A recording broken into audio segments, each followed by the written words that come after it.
কিছু কিছু কাজ আছে যেগুলো করলে রোজা ভাঙে না, বাট আমাদের মধ্যে কনফিউশন কাজ করে যে এটা করলে কি রোজা ভাঙবে। এক নম্বরে হচ্ছে ইচ্ছা করে যদি আপনি খান, ইচ্ছা করে খাইতে হবে, বুঝছেন? ভুল করে খাইলে কিন্তু রোজা ভাঙে না। খুব মজার না ব্যাপারটা? অনেক সময় এমন হয়, অনেকের অভ্যাস যে সকালবেলা সে ঘুম থেকে উঠে পানি খায়। তো আপনি হঠাৎ করে এক গ্লাস পানি খেয়ে ফেলছেন, খাওয়ার পরে মনে হয়েছে ওরে আমি তো রোজা, এখন কি হবে বলেন তো? ভাঙবে?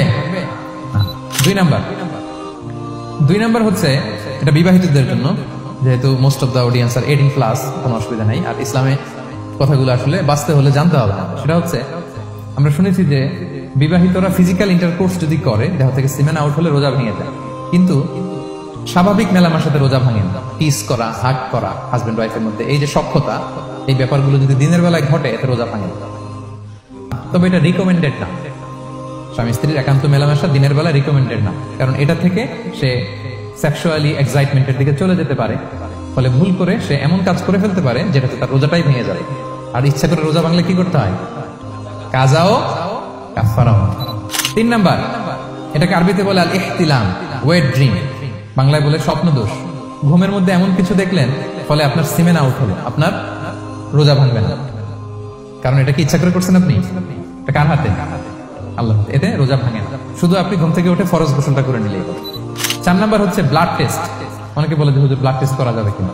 রমাদানে ব্লাড টেস্ট করা যাবে। ব্লাড টেস্ট করলে রোজা ভাঙে না, এটা খুবই জরুরি একটা মাসালা, প্রায় আমাদের লাগে। 1-2 সিরিঞ্জ ব্লাড নিলে ভাঙে না। তবে যদি অনেক বেশি অ্যামাউন্টের ব্লাড নেয়, এতে যদি আপনি ক্লান্ত হয়ে পড়েন, সেক্ষেত্রে আপনি রোজা ভাঙতে পারবেন, পরে কাজা করলে হবে। 5 নাম্বার হচ্ছে অনিচ্ছাকৃত বমি। এটা আমি আগেও ক্লিয়ার করেছি যে ইচ্ছাকৃত বমি করলে রোজা ভাঙে, কিন্তু অনিচ্ছাকৃত যদি বমি চলে আসছে, ভমিটিং হচ্ছে, আমার রোজা ভাঙবে না। 6 নম্বরে নোজ ব্লিডিং, নাক দিয়ে অনেকে রক্ত পড়ে না, নাক দিয়ে রক্ত ঝরলে মানুষের রোজা ভাঙে, আনলেস যদি অনেক বেশি অ্যামাউন্টের হয়, আপনি ক্লান্ত হয়ে পড়েন, তখন আপনি রোজা ভাঙতে পারবেন।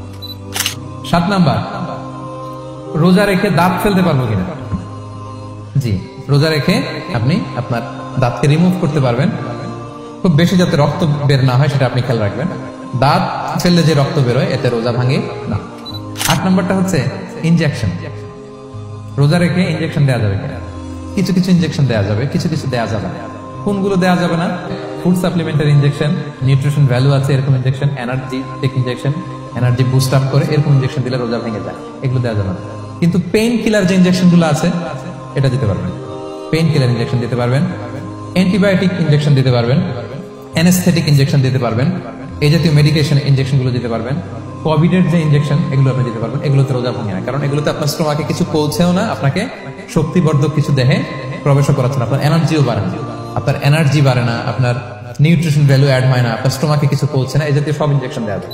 9 নম্বরে কিছু কমন ব্যাপার আছে, এই কমন জিনিসগুলো আমাদের মনের মধ্যে প্রায় প্রশ্ন জাগে যে এগুলো করা যাবে কি যাবে না, এগুলো ক্লিয়ার করি। এর মধ্যে 1 নম্বর হচ্ছে টুথপেস্ট। রোজা রেখে টুথপেস্ট দিয়ে ব্রাশ করা যাবে কিনা? বলেন যাবে কি যাবে না? এই সুন্দর বলছে, যাবে, কিন্তু না করাই ভালো। হ্যাঁ, যাবে। টুথপেস্ট দিয়ে ব্রাশ করলে রোজা ভাঙে না, তবে যদি খুব স্ট্রং টুথপেস্ট হয় এগুলো ব্যবহার না করা ভালো। দিনের বেলায় মেসওয়াক করা ভালো। হ্যাঁ, মেসওয়াক করলে ওইটা সবচেয়ে সেফ। রাসূল সাল্লাল্লাহু আলাইহি ওয়াসাল্লাম বলেছেন, আমার উম্মতের জন্য যদি কষ্ট না হয়ে যেত, আমি প্রত্যেক নামাজের আগে মেসওয়াক করা ফরজ করে দিয়ে যেতাম। কষ্ট হয়ে যাবে, পকেট নিয়ে নিয়ে মেসওয়াক করতে হবে। এবং রাসূল সাল্লাল্লাহু আলাইহি ওয়াসাল্লাম মৃত্যুর আগে ওনার হাতে যে জিনিসটা রেখে উনি শেষ নিঃশ্বাস ত্যাগ করেছেন সেটা হচ্ছে মেসওয়াক। আরবাউন মিন সুনানিল মুরসালিন, 4টা সুন্নাত, এটা সব নবীদের মধ্যে ছিল, এর মধ্যে একটা হচ্ছে আসওয়াক, মেসওয়াক। মেসওয়াক করবেন তো আপনারা? আচ্ছা। এরপর রোজা রেখে আতর দেয়া যাবে, কোনো সমস্যা নেই। পারফিউম দেয়া যাবে, সমস্যা নেই। আই ড্রপ দেয়া যাবে, চোখে ড্রপ দেয়া যাবে, আইলাইনার দেয়া যাবে, কাজল দেয়া যাবে, এগুলোতে রোজা ভাঙে না। এরপরে ডায়াবেটিক পেশেন্ট যারা আছে তারা ইনসুলিন দিতে পারবেন, এত রোজা ভাঙে না। এটা আমাদের লাগে না, আমাদের অনেক মুরব্বীদের দিতে হয়, আমাদের আব্বা আম্মাদের। তো এটা আপনারা জেনে গেলেন, ইনসুলিন দিলে রোজা ভাঙে না।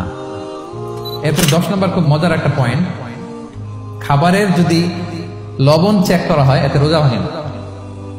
তবে ঘরে আপনারা এটা ট্রাই করবেন না, এটা রেকমেন্ডেড না। এটা কখন রেকমেন্ডেড? এটা বড় শেফদের জন্য। লেটস সে রমাদানে 1000 লোকে বিরিয়ানি করা হবে, আল্লাহর বান্দারা রোজাদাররা খাবে, এটা লবণ বেশি হলে খাইতে পারবে? পারবে না। এজন্য যিনি শেফ, প্রধান বাবুর্চি, উনি লবণটা ট্রাই করতে পারবেন, করেই সাথে সাথে কুলি করে ফেলবেন, ভিতরে তো কিছু গেল না, এতে রোজা ভাঙে না। তাই বলে প্রতিদিন ঘরের রান্নাতে আবার এটা করতে যায় না। ঘরে দুইজন, আপনি আপনার হাজবেন্ড ওয়াইফ টোনাটুনি একটা হইলেই হইলো, কি বলেন? লবণ বেশি হবে কম হবে, কিন্তু বড় প্রোগ্রাম, অনেক রোজাদাররা একসাথে ইফতারি করবে, এটা তো লবণাক্ত হইলে খাওয়া যাবে না। তো সেক্ষেত্রে শেফ যদি জাস্ট জিব্বা দিয়ে লবণটা একটু ট্রাই করে নেয় যে অ্যাড করতে হবে না, ঠিক আছে, সাথে সাথে কুলি করে ফেলে, রোজা ভাঙবে না।